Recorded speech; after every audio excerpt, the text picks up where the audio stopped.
네, 안녕하세요. 저는 홍승회 강사입니다. 이 아래쪽에 보시면 포토스케이프의 기본 메뉴는 기본과 개체와 자르기와 도구로 나눠집니다. 그 중에서 개체라고 하는 기능을 배울 차례가 됐습니다. 그래서 한번 이번에는 이렇게 멋지게 색을 보정한 사진에 개체를 추가해서 스토리를 한번 만들어 보도록 할게요. 그럼 어떤 스토리를 만들 거냐면 여행지에 대한 소개도 좋고 아니면 이 여행지의 사진에다 멋진 좋아하는 시를 쓴다고 생각했어요. 그러면 이미지를 좀 톤 다운 시켜야 된다고요. 글씨 쓰는 부분을 어떻게 할 거냐면 개체라고 하는 곳에는요. 여기에 사각형이 있어요. 여기 도형이 있습니다. 도형. 이 도형 중에서 지금 제가 요렇게 그리는 거는 면이 있는 테두리가 있는 도형. 그 다음에 제가 여기서 요렇게 따로 그려지는 얘네들은 테두리만 있는 도형이에요. 그래서 저는 모서리가 둥근 면이 채워지는 도형이 필요해서 여기 지금 요 모서리가 둥근 도형을 한번 눌러서 투명한 도형을 한번 그려보도록 하겠습니다. 다 같이 요 모서리가 둥근 도형을 눌러 놓으시고 도형의 색깔이 있는데 여기 도형의 색깔이 검정색이 돼 버렸어요. 그래서 여기 도형의 색을 조절하는 곳에서 하얀색으로 바꾸겠습니다. 삼각형 드롭 버튼을 눌러서 가장 하얀 색깔이 이쪽에 있는 것 같아요. 화이트 요거 눌러주세요. 예, 그런데 모서리가 둥근 아주 100% 하얀 색깔 도형을 그리면 여기는 이 그림이 가려져요. 그래서 제일 중요한 여기에 투명도라고 하는 걸 조절해 보도록 할게요. 투명도라는 것은 사각형의 흰색깔을 투명하게 해서 밑에 이미지를 비치게 하겠다라는 거예요. 퍼센트를 조절하는 거 50%보다 조금 더 한 60에서 70% 정도 되게 투명도를 좀 조절해 주셨으면 좋겠고요. 그리고 둥글기가 있는데 이 모서리가 둥글기가 너무 둥글면 동그라미처럼 돼버려요. 그래서 여기를 이렇게 블럭을 잡아서 한 20 정도로 모서리를 둥글기를 조절해 볼게요. 다시 좀 설명을 드리면 개체의 모서리가 둥근 채워지는 도형이에요. 하얀색을 한 60에서 70% 투명도를 주고 둥글기를 20으로 준 다음에 이렇게 생긴 요 조절 기능으로 조절 값으로 여기 보이는 요 오른쪽에다가 글씨를 쓸 거라서 클릭 드래그 이렇게 한번 사각형을 하나 그려볼 거예요. 그랬더니요 이렇게 도형이 하나 그려지는데 모서리가 살짝 동글동글해 하고요. 그리고 이 개체를 클릭하시면 개체가 선택이 안 될 거예요. 그래서 이렇게 한번 해볼게요. 여기 보이는 요 화살표처럼 생긴 게 있어요. 요 화살표처럼 생긴 것은 뭐냐면 내가 지금 방금 그린 투명한 사각형을 선택하겠다. 요거는 선택 도구라고 보시면 될 것 같아요. 선택 도구를 이용해서 크기를 조절하거나 위치를 좀 이동 한번 해보도록 할게요.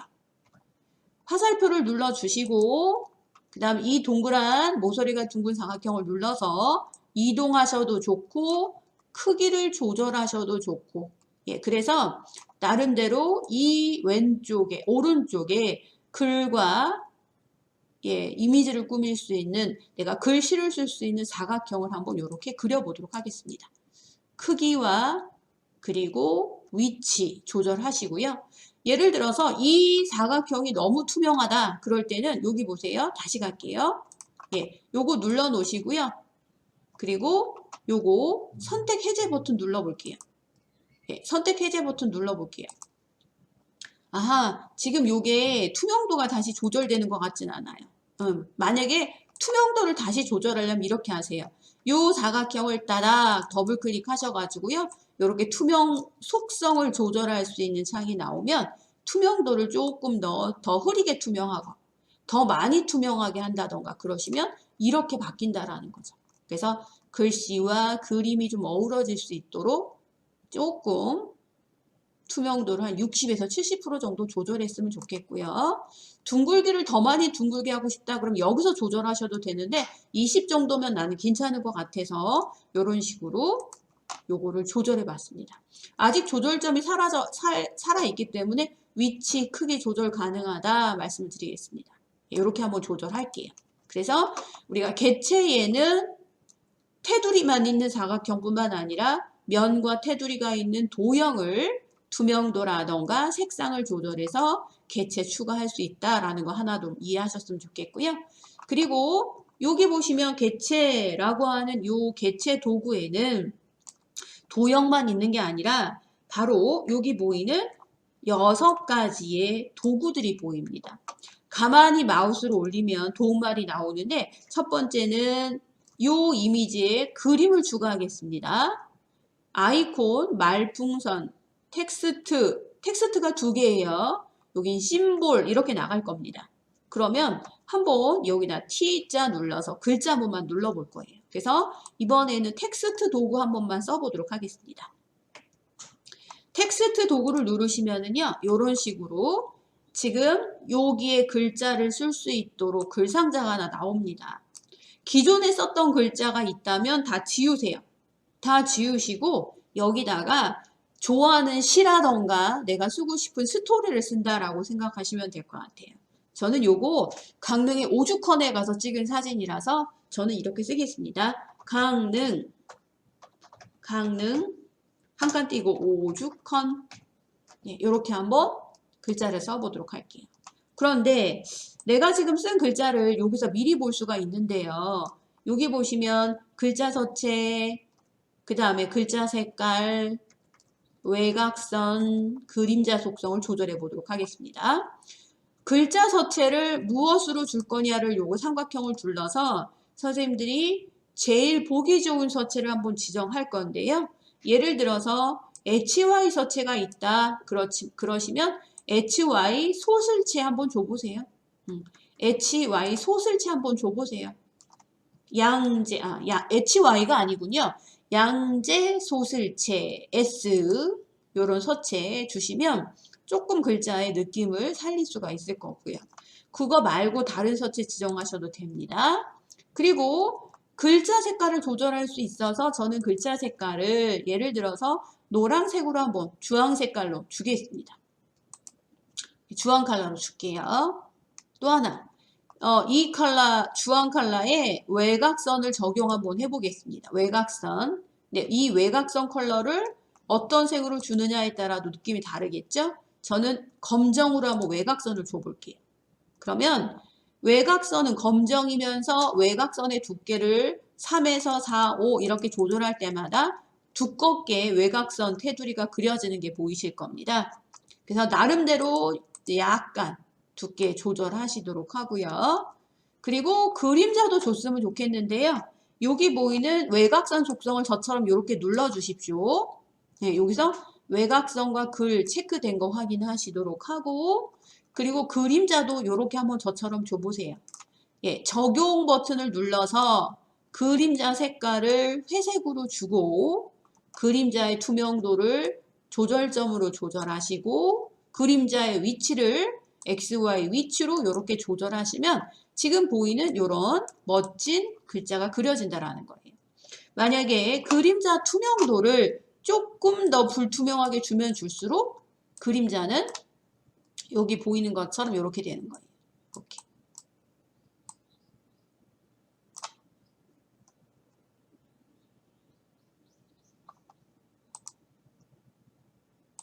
그래서 나름대로 저는 이렇게까지 이렇게 한번 줘봤고요. 그림자 이렇게 줘봤고요. 그림자를 어떻게 줄까요? 그림자를 3mm가 너무 많이 떨어진 것 같다. 그러면 요거를 조금 이 정도로 이렇게 조절해서 그림자 주겠습니다.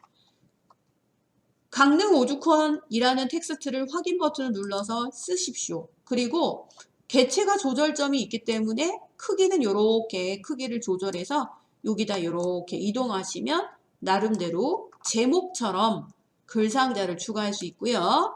개체는 여기 아래쪽에 요 화살표가 눌러졌기 때문에 개체 선택 도구가 요게 눌러졌기 때문에 내가 원하는 개체를 클릭해서 위치 이동 가능하고 조절점 이동 가능하다. 이렇게 설명드리겠습니다.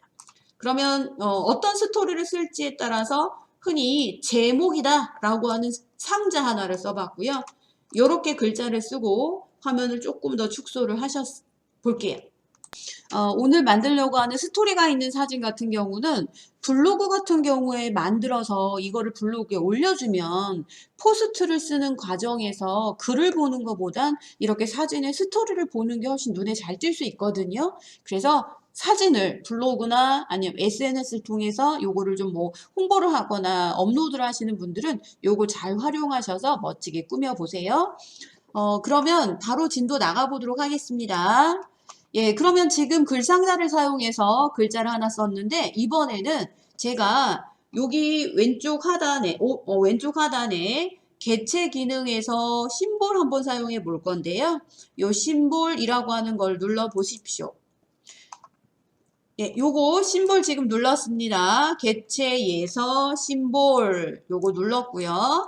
그리고 심볼에서 중요한 거는 심볼 화면에서의 여기 서체라고 하는 곳인데 여기 서체 중에서 어떤 서체를 누르냐에 따라서 내가 찾고자 하는 이런 샘플들이 나옵니다. 저는 요 서체 요거 심볼 찾을 거거든요. 그래서 지금 보이는 요 심볼이라고 하는 창에서 윙딩스라고 하는 카테고리를 눌러보겠습니다. 그리고 스크롤바를 이용해서 화면을 좀 밑으로 좀 내려주십시오. 그리고 지금 화면에 보이는 요 윙딩스라고 하는 샘플 하나를 선택해서 심볼 추가 한번 해보도록 하겠습니다. 예, 서체마다 내가 사용하려고 하는 특수 문자가 좀 다르니까 잘 찾아보시고 하셔야 된다는 거. 예, 윙딩스의 스크롤바에서 내가 원하는 심볼을 찾고 확인 버튼, 심볼을 찾았는데 여기 보니까 투명도는 100% 불투명하게 만들어야 될 것 같아요. 아주 진하게 투명하게 만들지 않을 거고요. 그리고 여기 들어가는 요 심볼의 색깔을 어떤 색으로 조절할 거냐라는 건데 여기 삼각형 버튼을 누르시면 심볼에 들어갈 멋진 사진의 색깔과 어울리는 컬러를 주셨으면 좋겠어요. 저는 약간 올리브 그린 컬러를 하나 눌렀는데 올리브 그린 컬러 괜찮을 것 같아서 저는 올리브 그린 컬러를 눌러놓고 외곽선은 주지 않겠습니다. 그냥 확인 버튼을 눌러볼게요. 요거 눌러서 투명도 100% 조절하고 색깔 누르고 확인. 그러시면 여기에 지금 보이실지 모르겠는데 개체 하나가 삽입됐어요. 또 조절 버튼으로 조절을 해서 이렇게 조그맣게 조절 가능하겠죠. 그리고 이 개체는 사진에 붙어 있지 않기 때문에 여기 보이는 개체를 이렇게 드래그해서 내가 원하는 곳에다가 이걸 하나 이렇게 갖다 놓을 수 있습니다. 아무래도 제목을 누군가에게 조금 더 강조를 할 때 이런 심볼 이용하면 더 보기 좋을 것 같아서 한번 해봤고요. 그리고 이제 요 밑에도 똑같은 심볼 하나 삽입을 할 건데 이렇게 할게요. 요 선택한 심볼에는요 세 가지 기호가 있어요. 심볼을 복제합니다. 심볼을 회전합니다. 심볼을 삭제합니다. 이렇게 세 가지 버튼이 있어요. 요거는 삭제, 예, 요거는 회전, 요거는 회전, 예, 그리고 여기는 복제. 똑같은 심볼을 복제한다. 이렇게 보시면 되겠죠. 복제. 요 세 가지 버튼을 이용해서 똑같은 거 하나를 더 복제 한번 해볼게요. 그럼 어떻게 해요? 여기 더하기죠. 더하기. 왼쪽에 있는 조절 버튼 클릭. 그리고 요거를 아래쪽으로 이동하시면 될 것 같아요. 됐죠? 그리고 회전 버튼이 있어서 얘를 이렇게 반대로 회전을 하면 예, 요렇게 하나의 심볼을 복제해서 두 개로 만들 수도 있다라는 거죠. 뭐 심볼의 위치는 어디다 갖다 놓을지는 선생님들이 갖다 놓으시되 저는 이렇게 위아래로 심볼을 조절해 보도록 하겠습니다. 일종의 글자처럼 쓰는 건데 여기는 개체 삽입으로 작업을 했습니다. 그래서 한번 심볼, 복제, 심볼 삭제, 회전 요 세 가지 도구를 좀 이용해 보셨으면 좋겠고요. 제목을 썼으니까 나름대로 스토리를 써야 되잖아요. 그래서 강릉 오죽헌을 다녀왔고 그 오죽헌에 대한 풍경인데 그 풍경에 관련된 본인의 생각이나 느낌을 한번 글을 한번 또 써봐야 될 것 같아서 이번에도 여기 보이는 T라는 도구를 이용해서 한번 만들어 볼 거예요. 그래서 텍스트라고 하는 T 도구를 한번 다시 눌러 볼게요. 그러면 아까처럼 이렇게 동일한 글자가 보이는 글상자가 보이는데 기존의 글상자 요거 들어갈 위치는 상관하지 마시고 여기 보이는 이 곳에다가 글을 한번 써보도록 하겠습니다. 예, 그러면 뭐라고 하냐면 예, 신사임당의 흔적과 그쵸, 엔터. 예, 율곡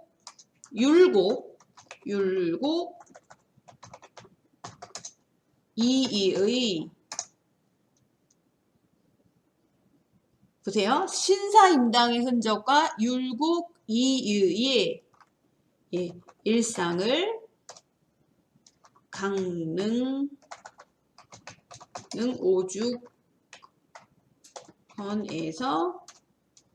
느껴보다. 뭐 요렇게 해서 본인이 쓰고 싶은 멘트가 여러 가지가 있을 수는 있겠지만 예, 요렇게 저는 강릉 오죽헌을 다녀온 후에 그 오죽헌의 여기저기를 좀 다니면서 아 여기에서 신사임당이 있었구나 이러면서 뭐 여행 느낌을 한번 써봤습니다. 조금 더 뭐 스토리를 써도 되는데요. 요렇게 마무리를 할 거고요. 여기 보이는 글자 서체를 저는 조금 더 바꿔볼 수는 있겠죠. 그래서 아까랑 좀 다른 서체하고 주셔도 괜찮지 않을까 싶어요. 제목하고 좀 다르게. 그리고 글자 색깔도 좀 다르게 주는 것도 좀 나쁘진 않을 것 같은데요. 어떤 글자를 줄 건지 그런 색깔, 또 테두리를 어떤 색으로 줄 건지에 대한 색깔. 아이고, 테두리는 안 줘도 상관없을 것 같은데 너무 두께가 두꺼워서 조금 저는 두께를 얇게 할 거고요. 그리고 그림자를 줄 거냐 말 거냐 요것도 마찬가지예요. 그림자의 위치를 조절해서 그림자를 조금 나름대로 좀 안 줘도 상관없고 요 적응 버튼을 체크 풀으면 그림자는 안 들어갈 수도 있어요. 그래서 혹시 요거를 다 썼다 라고 한다면 일단 확인 버튼을 눌러서 여기다가 이렇게 갖다가 이동해 놓고 조절 버튼으로 글자 크기는 조절해도 되는 거니까 이렇게 한번 놓으시면 어떨까 싶어요.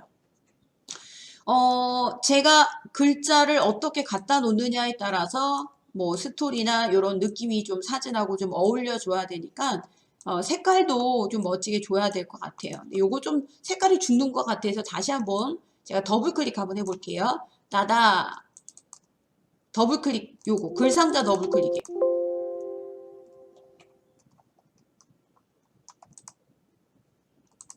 요 글상자를 더블 클릭. 글상자를 더블 클릭하려고 그랬더니 자꾸만 글상자가 고쳐지지가 않네요. 그럼 이렇게 한번 해볼게요. 글상자를 클릭하시고요. 여기서 마우스 오른쪽 버튼을 누르면 속성 고치기라는 게 있어요. 더블 클릭해도 되는데 글상자의 속성으로 나오질 않기 때문에 마우스 오른쪽 속성 고치기를 통해서 이 글상자를 좀 더 고쳐보겠습니다. 예를 들어서 너무 글자를 옆으로 쓴 것 같아. 그럼 여기서 엔터를 친다거나 그 다음에 이렇게 또 엔터를 쳐서 글자를 조금 제가 길게 줄을 좀 많이 늘렸고요. 글자 색깔이 너무 죽는 것 같아서 저는 글자를 좀 노란색으로 줄까요? 아니면 글자를 좀 잘 보이는 컬러로 줄까요? 글자가 좀 잘 보여야 되니까. 그리고 예를 들어 외곽선을 주지 말아 볼까요? 그림자를 줄까요? 이런 식으로 해서 나름대로 내가 원하는 글자의 모양을 맞춰주시면 어떨까요? 약간 볼드 서체가 좋겠다 그러면 서체를 두껍게 조절하셔가지고요. 이렇게 한번 글자를 멋진 색으로 만들어 보시는 시간을 가져보고요. 컬러가 어떤 색이 좋을 건지는 선생님들의 나름대로의 컬러 감각을 이용하셔가지고요. 색상 조절하셨으면 좋겠어요. 저는 여기 보이는 그냥 이 컬러로 갈게요. 그리고 다시 한번 수정이 끝났으면 확인 버튼을 눌러서 조절 버튼으로 크기를 조절하다. 이렇게. 그리고 전체적으로 화면을 축소해 보면은요. 이렇게 원래 지금 보이는 요런 사진을 제가 이렇게 색 보정뿐만 아니라 개체를 이용해서 멋진 사진의 스토리를 한번 남겨봤습니다. 중요한 거는 이 개체에서 제일 중요한 것은 예를 들어서 개체를 선택한다라는 거 요것이 꼭 활성화가 돼야 된다라는 거예요. 활성화돼야만 여기서 위치가 마음에 안 들면 클릭해서 이동도 가능하고 조절 버튼으로 크기도 조절하는 거니까 그 점만 유념하셨으면 좋겠어요. 그리고 또 하나, 지금 요렇게 만든 걸 제가 마무리를 좀 짓고 싶은데 여기다 액자를 한번 줬으면 좋겠다 그러시면 다시 한번 기본 탭으로 돌아가셔서 액자 없음이라는 걸 눌러서 다양한 액자들이 보일 겁니다. 그래서 조금 이 사진의 스토리를 돋보일 수 있는 그런 액자를, 멋진 액자를 한번 골라주십시오. 저 같은 경우는 들뜬 테두리가 좋을까요? 여러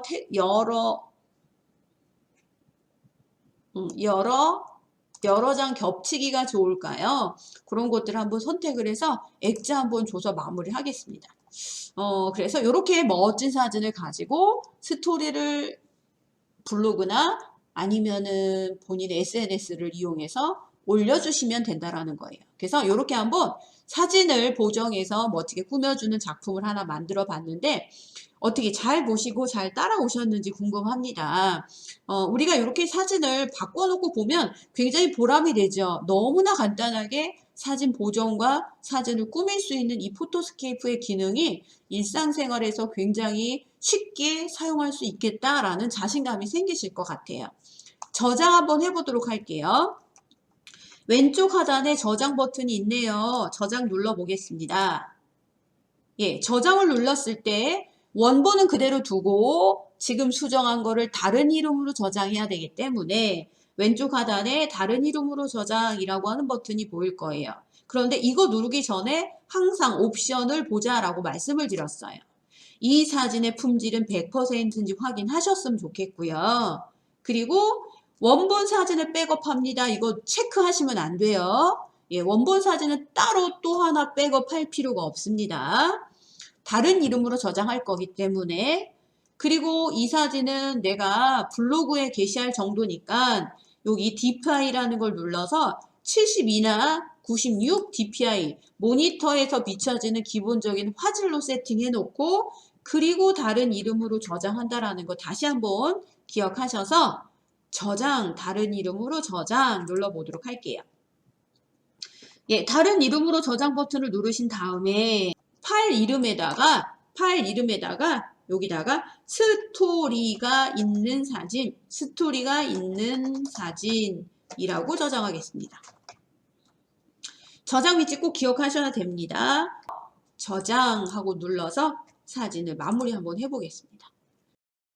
네, 이렇게 해서 오늘 배울 멋진 사진을 편집하는 과정을 마무리하도록 하겠습니다. 인사드리겠습니다. 수고하셨습니다.